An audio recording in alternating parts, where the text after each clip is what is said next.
Welcome to dream IAS.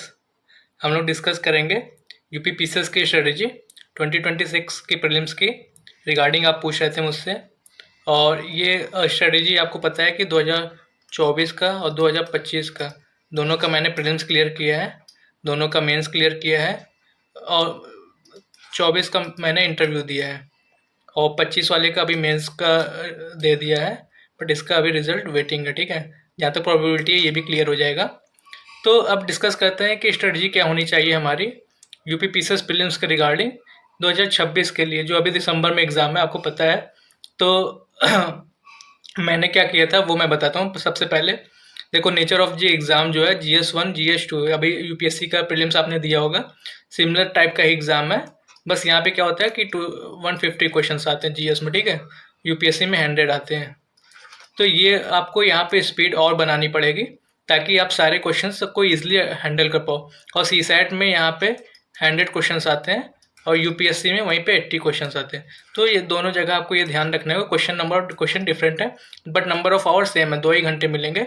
और इसके लिए आपको प्रिपरेशन के लिए अब क्या क्या करना है। तो अगर आप यूपीएससी एस्पिरेंट हो, जैसे मैं भी यूपीएससी एस्पिरेंट था, तो बेसिक बुक्स आपकी सारी सेम ही रहेंगी। सेम बेसिक बुक्स आपको पढ़ना है। और इसके बाद आपको क्या करना है कि पीवाईक्यू, यूपी पीसीएस का 30 ईयर्स के पीवाईक्यू आता है, यूथ पब्लिकेशन का, यूथ कंपटीशन टाइम्स का, ये कर लेना। उसके बाद टाइम मिले, ये यूपीएससी एस्पिरेंट के लिए मैं बता रहा हूँ। अभी मैं जो बिगनर्स हैं उनके लिए भी बताऊँगा। तो यूपीएससी एस्पिरेंट के लिए बता रहा हूँ, ये करना है, ठीक है।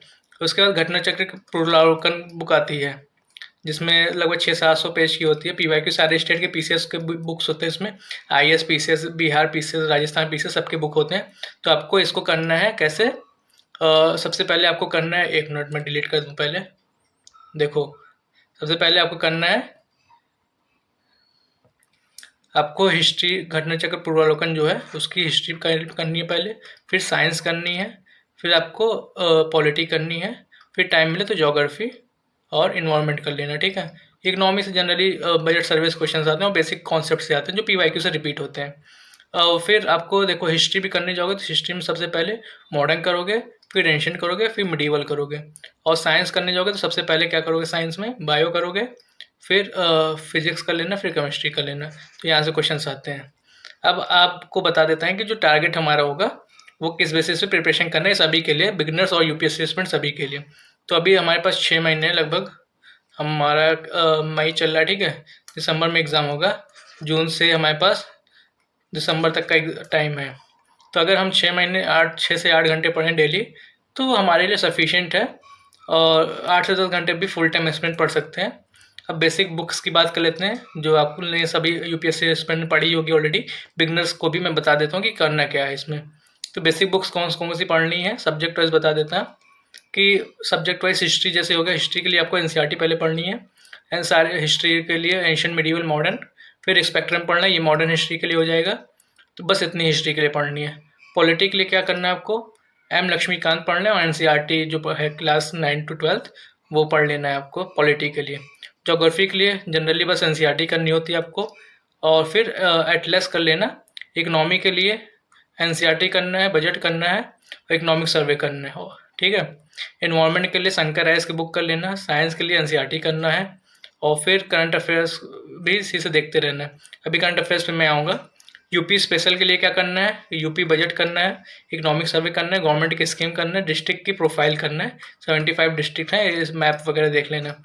तो देखो, अब यूपी कहाँ से पढ़ना है। घटना चक्र की बुक आती है स्टेट की, यूपी तथ्यसार करके आएगी जो भी, तो वो देख लेना। 80 से 100 पेज की किताब होती है, बहुत ईजी है, करना कर लोगे आप इससे। अब देखते हैं कि करंट अफेयर्स, अगर आप यूपीएससी एस्पिरेंट हो तो करंट अफेयर्स आप न्यूज़पेपर पढ़ते होगे, तो वो ठीक है, डेली करते रहो। और अगर शॉर्ट नोट्स बनाते हो तब भी अच्छी बात है। अब देखो, आपको करना क्या है, आपने विज़न आईएएस पढ़ी होगी अभी यूपीएससी के लिए, तो वही आपको रिवाइज कर लेना है। साथ में अभी घटना चक्र की आई डिस्ट्री मैगजीन आती है, आई डिस्ट्री करके आग बनी होती है इस पर, तो ये आपको करना है।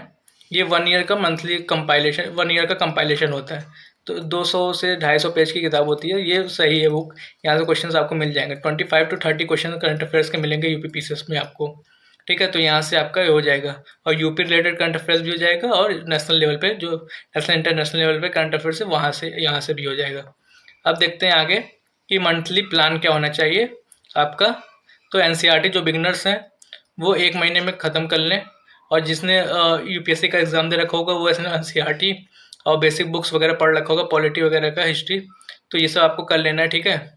अगर बिगनर्स हो तो 1 मंथ में एनसीईआरटी कर लो, 2 मंथ में बेसिक बुक्स जैसे लक्ष्मीकांत हो गया, स्पेक्ट्रम हो गया, एटलस हो गया, पीवाईक्यूज हो गया, ये सब कर लो। फिर 3 मंथ में रिवीजन करना है, 3 मंथ बचेंगे उसमें आपको कम से कम 3 बार रिवीजन करना है, ठीक है। अब पीवाईक्यू भी साथ में करते जाना, जैसे एनसीईआरटी पढ़ ली, पॉलिटी पढ़ ली, एक तुम्हारा आपका मतलब एक टॉपिक सिलेबस का हो गया, मान लो पॉलिटी हो गया तो पॉलिटी का आप सारा पीवाईक्यू कर लेना है। पीवाईक्यू आप पहले यूथ वाली यूपी पीसीएस के पहले पीवाईक्यू करोगे 30 ईयर्स के, उसके बाद घटना चक्र पे जाना, ठीक है। ये ना करना पहले घटना चक्र देख लिया फिर यूपी, इसके लिए टाइम ही नहीं मिला। मेन एग्जाम आप इसका देने जा रहे हो, आपको पैटर्न पता चलेगा, और क्वेश्चन 25 से स्टार्ट करना, आप सॉल्व करना 25, 24 फिर 23 इस तरह से, ताकि आपको लेटेस्ट पैटर्न पता चलता रहे, ठीक है। अब बात करते हैं कि जो है मॉक कौन सा लगाना है। तो रिवीजन स्ट्रेटेजी देख लेते हैं। कम से कम 3 रिवीजन करना है, शॉर्ट नोट्स बना लेना, 1 पेजर समरी बना सकते हो जो चीज़ें आप बोल रहे हो, और ठीक है। मॉक टेस्ट स्ट्रेटेजी क्या होनी चाहिए, अटेम्प्ट करना है, मतलब पहले तो आप पीवाईक्यूज करोगे, जब सारे पीवाईक्यूज हो जाएं तब मॉक पे आना है। और मॉक मतलब यहाँ तो 50+ लिख दिया है, बट इतना करने की ज़रूरत नहीं है। आप जो है जनरली 10 से 20 मॉक्स कर सकते हो, इतना सफिशिएंट है, बस आपको प्रैक्टिस के लिए चाहिए। मेन अगर आप मॉक के लिए जाना है तो पीवाईक्यू को ही मॉक की तरह लगाओ, वो ज़्यादा बेनिफिशियल होगा, क्योंकि यूपी पीसीएस को कोई भी कॉपी नहीं कर पाएगा, ठीक है। अपनी मिस्टेक एनालाइज करना है मॉक्स में, कि आपको 150 क्वेश्चन 2 घंटे में करना है, इसकी स्पीड बना के रखना है, ठीक है। ये आप करके रहोगे तो आपको दिक्कत नहीं होगी। और इरर नोटबुक बना लो कि इरर जो भी हो तो वो आप कैसे करना है हैंडल, वो देखते जाओ। फिर उत्तर प्रदेश पे फोकस करेंगे तो जो मैंने बुक बताई ना, घटना चक्र वाली, स्टेट वाला, हिंदी इंग्लिश दोनों में आता है, तथ्य सार करके आएगा, जो भी देख लेना, कुछ और भी नाम से आ सकता है। तो उसमें सारी चीज़ें कवर होंगी, UP budget, economic survey, scheme, data fact सब उसमें होगा। सीसैट की स्ट्रेटजी, सीसैट को इग्नोर नहीं करना सबसे पहली बात। इसमें यूपीएससी से इजी सीसैट होता है, तो आप सभी क्लियर कर सकते हो। बस आपको 10 साल के पीवाईक्यू कर लोगे तो क्वेश्चन रिपीट होंगे। हिंदी का आता है, इंग्लिश आता है, कंप्रेंशन आएगा आपको, और बेसिक मैथ्स रीजनिंग आएगी, और आपको इंटरपर्सनल स्किल आएगा जो यूपीएससी में इस बार पूछा था, ठीक है। इसके वीडियोज़ मैं एक बता दूंगा, एक ISPCET पाठशाला है, उसका वीडियो पड़ा होगा, सर ने डाला है, इंटरपर्सनल स्किल्स की आधे घंटे 1 घंटे की वीडियो है, तो वहीं से हो जाएगा। और पीवाईक्यू ज़रूर करना है इसके, ठीक है। अब आते हैं कि लास्ट 60 डेज में क्या करना है। लास्ट 60 डेज में आपको कोई नया सोर्स नहीं पढ़ना है, बस रिविजन पे फोकस करना पड़ेगा।